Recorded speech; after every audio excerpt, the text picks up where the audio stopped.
Hello everyone, it's Yukine, and today I'm back into the Dragon Ball Z Dokkan Battle video. This video is going to be talking about a future banner and celebration that will be coming to global at around the time of Christmas and the New Year, I believe, if not then earlier in December. So this celebration, the Tanabata Celebration, is something that's, celebrated, I believe, every year on both the JP and global side. But I believe they call it on global the thank you celebration. That could have just been the celebration that we just got through, but I'm not too sure what they really refer to it on global as. On global, but what I do know for sure is that the banners will be relatively the same, if not exactly the same, and we will be getting the same units that will be releasing at the same banner time. Alright, but starting off, so this is the LR Dokkan Fest banner that will be introducing LR Goku and Vegeta, Super Saiyan Blue, from the Tournament of Power. I'll go over their unit in a minute. And, has a whole lot of other featured units. This is where I believe the celebration starts off, with this banner first, and then following it there's another banner. But, I'll talk about that after this, and after I go over their unit. So in this banner, there are, let's see, 1, 2, 3, 4, 5, 6, 7, 8, 9, 10 featured SSRs. That first is not a great sign. But next, we got, but with this banner, we do have the LR Blue Goku and Vegeta, and a new Krillin from the Tournament of Power. I'll also go over his unit, why not? But we also have the LR Go Bros, Dokkan Fest Beerus, and then the rest of the units here are not really that much to speak of. Like, you could make a case for this Vegeta and this other Vegeta, but they've been on like a million banners, so there's really no point really going over their units. But Beerus, Go Bros, like, you could also make a case against the Go Bros, but Beerus, Go Bros, the Krillin's okay, and this Goku and Vegeta, this is, I guess, a good banner for some people, but because of the fact that there's 10 featured units, you're probably not going to want to summon on this banner. And I don't want to say that, like, this unit, this LR, is not worth summoning for, because they are. But, well, you know what, let me get into their unit first. Alright, so this is LR Goku and Vegeta, Super Saiyan Blue. This is their SSR state. This is what they're going to look like when you actually decide to pull for them, if you do wish to summon for them. And then after they awaken, it's their TUR. Really nice art, I gotta admit. Like, very, very nice art. And then I believe this is the LR art. And the LR itself. So their leader skill, they are physical type. Their leader skill is Desperate Struggle or Join Forces category Key +3 and HP attack and defense is 150%. Desperate Struggle is a new category that they are introducing to the game. I'll go over that in a minute. And their super attacks. For their 12 to 17 key, greatly raises attack and defense for 1 turn. That's a 50% increase to attack and defense. Causes colossal damage to enemy and lowers attack. That, I believe, is a 15%? 20% for 3 turns. Okay, this is very good. And their 18 key is greatly raised attack and defense for 1 turn. Another 50% increase, by the way.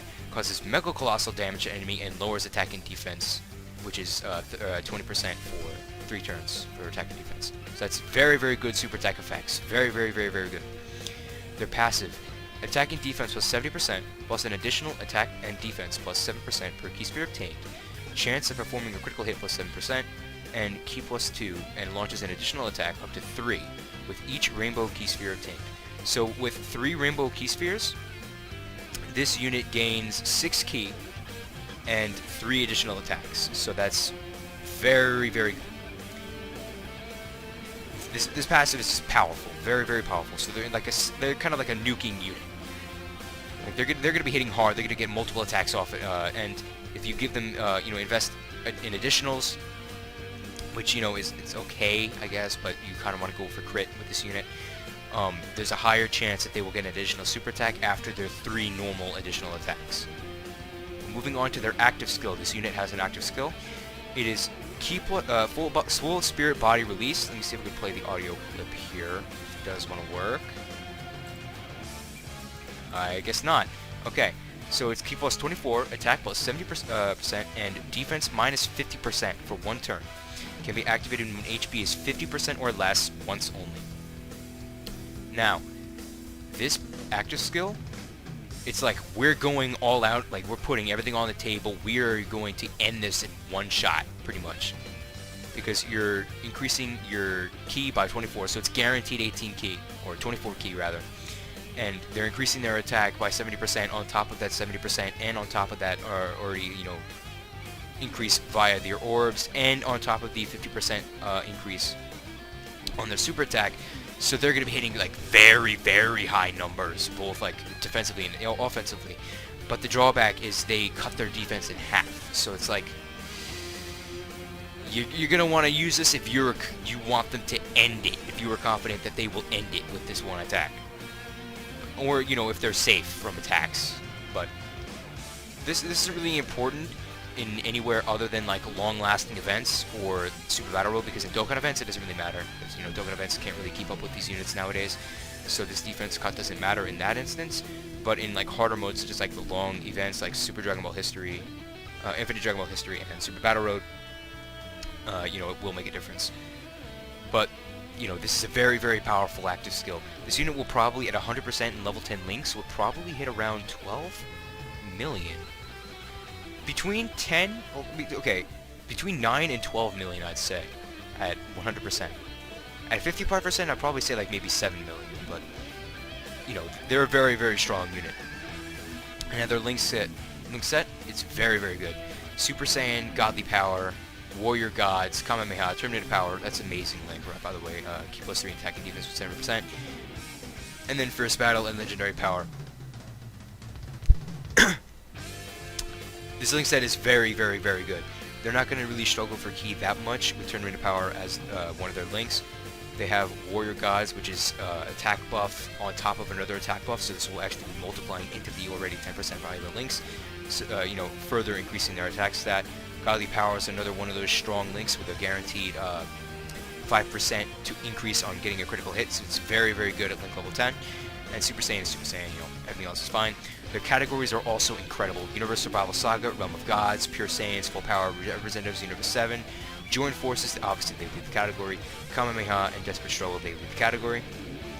This unit is just an overall, like, incredible unit. Very, very, very, very, very good.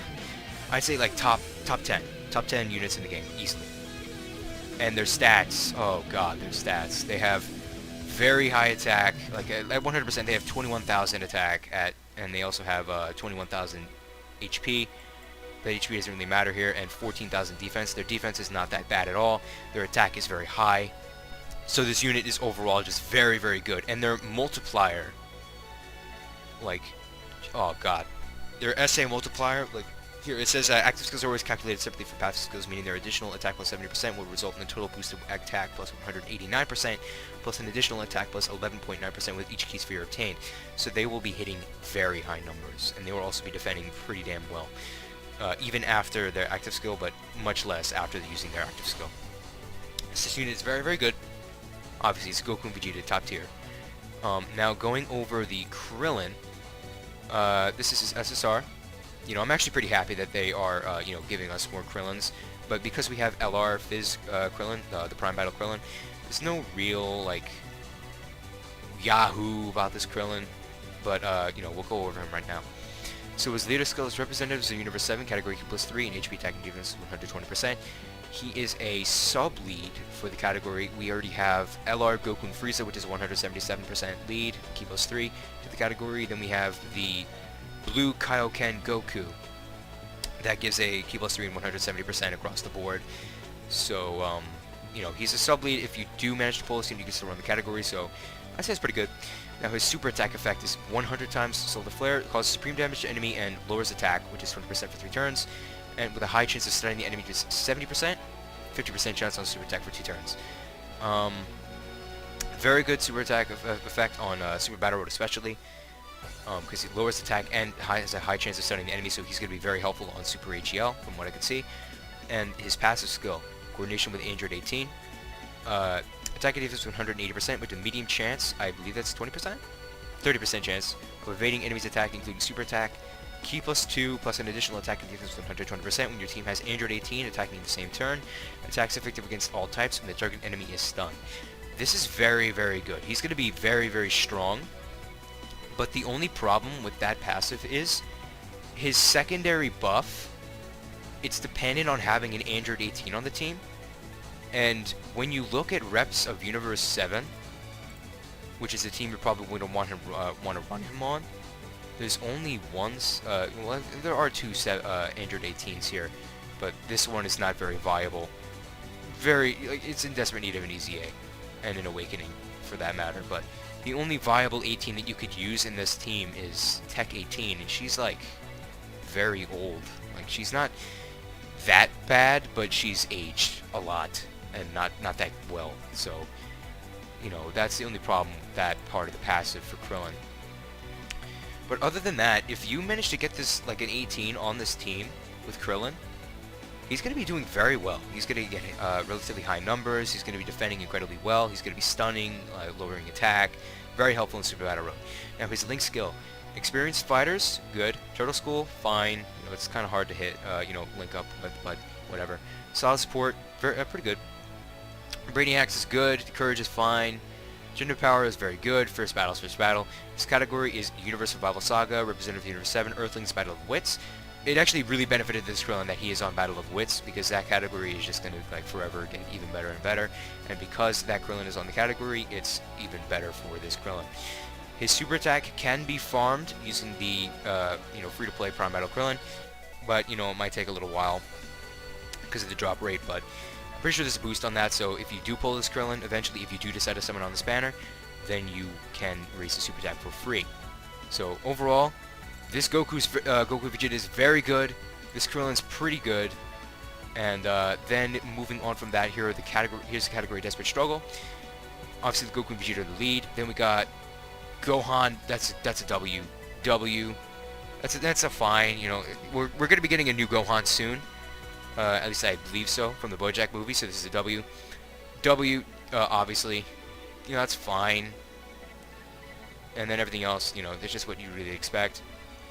They did leave off some units off of this team, but overall, I'd say it's a pretty damn good category, because, like, any team that has, like, a good, like, pretty damn solid plethora of LRs that are actually, like, top tier nowadays, or relatively new, then it's a good team, because you can have, like, this Gohan, this LR Goku Frieza is pretty good, this Vegeta that just recently, dropped on Global and JP, and then obviously this unit, you know, very good team.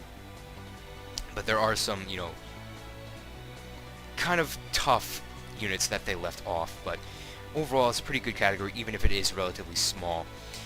But moving on from that, then after that, we have the Tanabata banner itself. This is a separate banner from the Dokkan Festival, because it has the LR Blue Fusions on that banner, as well as LR Gohan and Goten, and I believe this Goku and Vegeta. This banner is, you know, it's kind of like a big hit or miss. It will tempt you because it has this Goku and Vegeta and the Krillin, like more so this LR Goku and Vegeta, the Blue Fusions, and then LR Gohan and Goten. But it has, let's see, 1, 2, 3, 4, 5, 6, 7. 7 times 3, that's 21, so it has 20 featured units. Like, that's just tough to do. It's really tough to pull the unit that you want off of this banner. But if you do decide to summon on this banner, you're going to be looking for Vegito Blue animations, because in that instance, then you have like a 1 out of 4 chance to pull the LR that you want. But, you know, even then, like, it's just really tough to actually have that occur. But overall, this banner is pretty good, except for the fact that it has 20 featured units. So honestly, I would recommend skipping this as well, because, you know, these units on these banners, like this unit, Goku and Vegeta, you know, they're very good, but you don't really need them, honestly. And because, like, there are going to be, like, new units dropping, like, later on after this banner, you know, you can save, and, you know, you could make a justified case as to why you would skip, but also as to why you would summon. but I personally would probably recommend skipping this. Because after this banner, we're going to have a legendary summon banner featuring, where is he? Where is the main man himself? Come on, where is he? There he is. I believe, yeah, this is LR Jiren. Jiren is quite literally, I'd say top 2, or if not, like top 3 units in the entire game. He's just a powerhouse. I will go over his unit later when it's actually closer, you know, to global. But he is like, you know, if you've been paying attention to Jiren on JP, or, you know, other YouTubers and their accounts on this unit, you're probably not going to want to miss this. But, you know, the only thing I would say regarding Jiren and his banner, you know, these are both very good units, but it's a legendary summon banner, so I would recommend skipping it, even if, you know, it does look pretty okay. But because it's a legendary summon banner, you know, it's just tough to really tell you to summon for it. Because, like, you know, Jiren's very good, Toppa's very good, and then his featured SSR pool is not bad. But because it's a legendary summon banner, I can't exactly advocate summoning on this banner. But yeah, that's going to be all for today. Hope you all enjoyed my little, I guess, analysis of both of the banners that will be coming to global very soon. Possibly in the first few weeks of December, if not then towards the later half of December. Let me know what you guys think about these banners. Let me know if you're going to summon, and if you have any questions, don't hesitate to leave a comment down below. I will answer them if I can. And hope you all enjoyed the video. And as always, have a great day, and I will see you next time.